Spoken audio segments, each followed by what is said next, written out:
여러분, 저는 지금까지 30년 이상의 신앙생활을 하면서 저를 가장 쇼킹하게 하고 저의 내면을 다 뒤집어 엎을 만큼 강력하게 치고 들어온 하나님에 대한 지식이 있는데, 그것이 바로 하나님의 주권적인 예정입니다. 그래서 지금 하나님의 주권과 예정을 제가 묵상하게 되면 저는 그 어떤 어려운 삶의 현장에서도 내 두 손을 향하여 하나님께 들고, 하나님의 그 은혜와 그 하나님의 열심 가운데 내가 굴복합니다 라고 하는 고백이 이 하나님의 주권과 예정을 묵상할 때마다 제 안에 경험되어지는 놀라운 신비입니다. 여러분, 성경을 보게 되면 삼위일체로 존재하시는 하나님께서 어떠한 일을 행하실 때 그냥 우발적인 애드립으로 행하시는 것이 아니라 이 세상에 일어날 모든 일에 대해서 삼위 하나님께서 미리 영원 전부터 계획하시고 작정하시고 이 모든 것들을 이 역사 속에서 이루어 가십니다. 삼위 하나님께서 영원 전에서 이러한 이 세상에 일어날 일들에 대한 모든 계획과 작정을 가지신 것을 전문용어로 내적 사역이라고 부릅니다. 그리고 이 외적으로 이 하나님의 계획과 뜻이 펼쳐지는 것을 외적 사역이라고 부릅니다. 그래서 하나님께서 인류의 치명적인 사건, 선악과 사건, 이거 아담과 하와가 따먹을지 모르다가 갑자기 따먹으니까 이놈들이 선악과를 따먹었구나, 어떡하지? 하면서 예수님을 보내신 것이 아니라 이미 전지전능하신 하나님께서는 영원 속에서부터 이 선악과 사건이 일어날 것을 알고 계셨고, 예수 그리스도의 십자가 피로 말미암아 어떠한 한 무리를 구속하시고 회복하실 것을 이미 영원 속에서 작정하신 것입니다. 그래서 우리 성도에게 우리가 부어진 구원에 대해서 우리는 어떠한 신앙을 고백하냐면, 하나님, 나의 어떠한 조건과 이유가 내가 다른 사람보다 뭔가 잘나서 구원받은 것이 아니라 이 구원의 은혜는 하나님의 전적인 은혜와 하나님의 섭리와 하나님의 열심입니다라고 고백하는 것이 우리 성도의 신앙의 고백인 것입니다.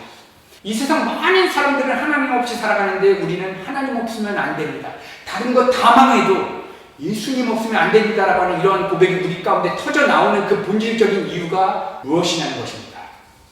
여러분, 그것은 하나님께서 우리를 택하셨기 때문이라는 것입니다. 왜 택했느냐? 사도 바울은 에베소서 1장 4절에서 6절에 이렇게 요약하여 선포합니다.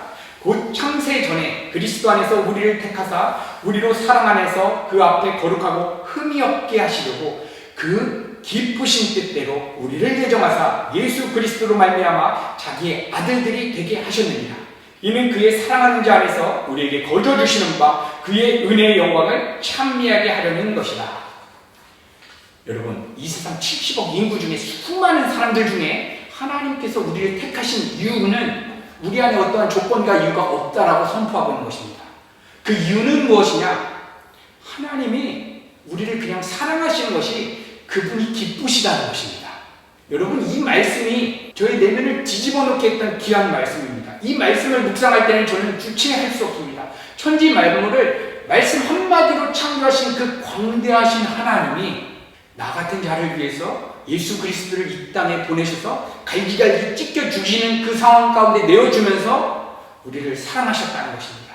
이렇게 하나님께서 자기 기쁘신 뜻대로 너 내 아들이야 이렇게 부르신 것, 이것을 신학적인 용어로 하나님의 주권이라고 부릅니다. 다시 말하면 하나님의 주권이란 온 천지 만물을 창조하신 주인 마음대로, 주인 뜻대로 이 모든 역사를 펼쳐 가시는 것, 이것이 하나님의 주권입니다. 여러분, 그런데 이 하나님의 주권과 예정과 이 하나님의 아름다운 속성을 우리가 알지 못한다면 이렇게 이야기하는 것입니다.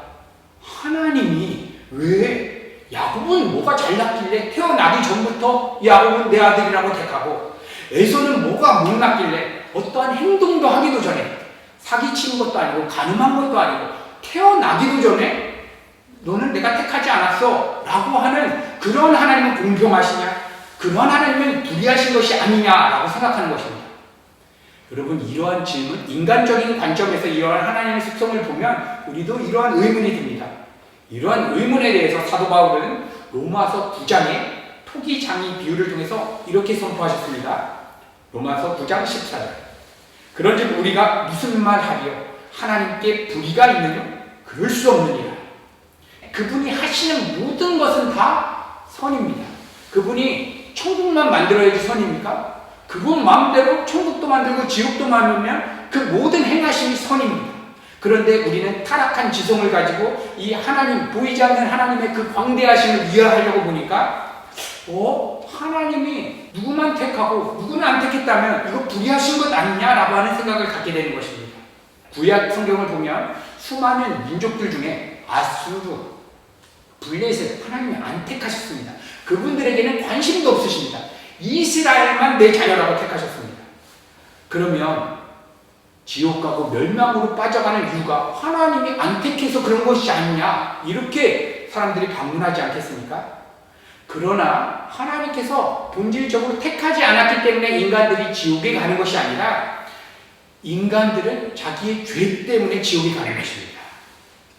그런데 분명한 것은 우리 구원받은 우리 성도들, 하나님이 택한 백성들도 구원받지 않은 자들과 똑같은 죄가 있다는 것입니다. 우리도 멸망당해야 한다는 것입니다.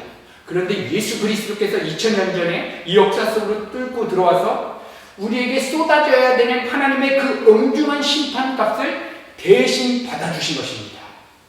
그래서 우리 성도는 아무런 자격과 조건이 없지만 예수 그리스도의 피값으로 구원을 받게 되는 이러한 말도 안 되는 놀라운 일이 일어나게 된 것입니다. 이렇게 하나님의 주권적인 행사로서 택하시는 이러한 예정과 선택은 하나님의 그 아름다운 속성을 찬양하기 위해서 성경 가운데 도입된 것이지, 우리 인간의 머리로 얘는 교회 안 다니니까 지옥 가겠구나, 얘는 성실하게 신앙생활하니까 천국 가겠구나, 이렇게 판단하라고 이 선택과 예정에 대한 내용이 성경에 도입된 것이 아니라, 나 자신을 돌아볼 때 나는 아무런 자격과 조건이 없는데 내가 왜 예수님을 믿고 선교 찬양을 하고 있고 왜 복음을 위해서 살아가고 있는가? 나에게는 자격이 없지만 하나님의 은혜로 나를 부르시고 택하셨기 때문에 이렇게 하나님을 찬양하기 위해서 이 내용이 도입된 것입니다. 여러분, 이 내용이 정말 우리 가운데 경험되어진다면 우리 안에 반드시 찬양은 터져나게 되는 것입니다. 이렇게 하나님께서 당신의 주권적인 선택으로 우리를 택하심으로 어떠한 하나님의 성품이 영광을 받습니까? 하나님의 긍휼과 하나님의 은혜가 영광을 받는 것입니다. 반대로 자신의 죄 때문에 지옥으로 가는 사람들을 심판하심을 통해서 하나님의 공의의 속성이 찬양받게 되는 것입니다. 그리고 사도 바울은 이러한 일들에 대해서 이렇게 이야기합니다. 로마서 9장 18절. 그런즉 하나님께서 하고자 하시는 자를 긍휼히 여기시고 하고자 하시는 자를 완악하게 하시느니라. 여러분, 이 말씀 보면 하나님께서 억지로 저 사람 죄짓게 해가지고 지옥 가게 한 것 같습니다. 바로의 마음을 완악하게 하사. 이러한 표현은 하나님께서 너 죄지라고 강요했다라고 하는 의미가 아닌 것입니다. 이 말씀은 하나님께서 억지로 악을 행하도록 자극하는 것이 아니라 하나님은 인간의 어떠한 감정, 의지를 강제로 억제하지 않으시고 당신이 작정하신 그러한 뜻을 자유롭게 우발적으로 그러나 필연적으로 일어나게 하십니다. 이러한 일을 어떻게 하실 수 있느냐? 그분은 전지전능하시기 때문입니다. 만일 하나님께서 죄와 상관이 없는 자를 너 죄져라 이렇게 강요하셨다면, 너 선악과 먹어야 된다 이렇게 강요하셨다면 하나님의 심판의 근거가 없어지게 됩니다. 그러니까 선악과 사건을 비롯한 지금 이 땅에서도 발생되고 있는 전쟁과 기근과 수많은 죄악들, 살인자들이 얼마나 많습니까? 사기꾼들이 얼마나 많습니까? 이거 하나님께서 강제로 시킨 게 아닌데 인간과 타락한 천사들이 자발적이며 자유롭게 저지른 것입니다. 그러나 이 모든 것들을 하나님의 작정이 이루어지는데 꼭 필요한 것들로 사용되어진다는 것입니다. 여러분, 요셉의 형들이 요셉을 애굽의 종으로 팔아버렸습니다. 자신들의 자발적인 의지를 갖고 그런 악행을 저질렀습니다. 하나님께서 그런데 그것을 선용하셔서 수많은 영혼을 살리는 통로로 하나님은 그것을 쓰셨습니다. 그러니까 요셉의 형들은 자기들이 그냥 자발적으로 팔았는데 모든 것들이 하나님의 작정대로 하나님의 섭리 가운데 흘러간다는 것입니다. 이러한 놀라운 일이 가능한 것은 우리 구주 예수 그리스도와 우리 성부 하나님과 성령 하나님, 이 삼위일체 되신 하나님은 전능하시기 때문에 가능한 것입니다. 이렇게 성경에서 하나님의 주권과 예정을 두고 있는 것은 우리로 하여금 다른 사람을 판단하라고 준 게 아니라 나만의 신앙을 돌아볼 때 내가 예수님을 왜 이렇게 찬양하고 예배하고 있냐? 하나님이 나를 택하셨다. 그분이 그게 기쁘시다 하면 우리는 우리 마음 가운데 왜 찬양이 안 터져나가겠습니까? 여러분, 그리고 이러한 논리는 운명론이나 숙명론처럼 이해하라는 것이 아니라 나의 신앙을 점검할 때 나에게는 아무런 의의가 없다. 오직 하나님의 열심과 은혜 때문에 내가 구원을 받았다. 그래서 그 하나님을 찬양합니다라는 고백이 바로 하나님이 우리를 택하셨다라고 하는 의미이고, 오늘 모세가 첫 번째로 찬양하고 있는 가장 중심적인 내용, 하나님이 우리 이스라엘 백성들을 택하셨다. 이 온 열방 가운데 너만 자녀 삼기로 정하셨다. 여러분, 이러한 은혜가 오늘 우리 가운데 경험되어져서 우리의 어려운 상황 가운데에서도 우리가 그것만 기억한다면 온 천지 만물을 창조하신 하나님이 내 아버지 되신다. 여러분, 이거만큼 놀라우신 일이 어디 있겠습니까? 이게 안 믿어지고 안 경험되니까 우리의 삶이 그렇게 고달팠던 것입니다. 오늘 이 예배를 통해서 그런 놀라운 은혜가 우리 성도님들 안에 누려지시기를 간절히 소망합니다.